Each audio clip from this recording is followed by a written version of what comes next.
Hello everyone, আজকে কোনো blog upload দিচ্ছি না, একটা ছোট্ট শর্টস আপলোড দিচ্ছি। একটু ঝামেলার মধ্যেই আছি, সেটা অবশ্যই লম্বা ব্লগ আপনাদের সাথে শেয়ার করব। তবে এটা শেয়ার করি যে আমি ভাবছিলাম যে ব্যাংকে এখনই যেতে হবে, পরে বলতেছে যে না, ব্যাংকে আরও একটু পরে যেতে হবে।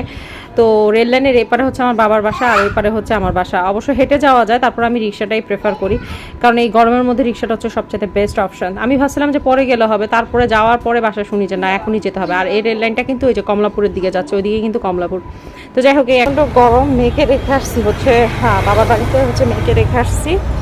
আর এখন যাচ্ছি হচ্ছে বাসায়, কারণ ও বেশিরভাগ সময় হচ্ছে আমার বাবার সাথে থাকে, তো ওই বাসাতেই আছে।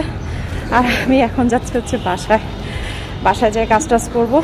দেন হচ্ছে এই তো একটু রেস্ট নিবো, আবার মেয়ে আসবে। গরমের মধ্যে বাসায় ঢুকে আবার এই যে এখন ব্যাংকে গিয়ে অপেক্ষা করতেছি, জানি না কতক্ষণে কাজ হবে। তো নেক্সট ব্লগ অবশ্যই দিব, তো সেই জন্যই শর্টসের মাধ্যমে জানিয়ে দিলাম যে কী বড় ভেজালের মধ্য দিয়ে যাচ্ছি। অবশ্যই নেক্সট ভিডিওতে তোমাদের সাথে শেয়ার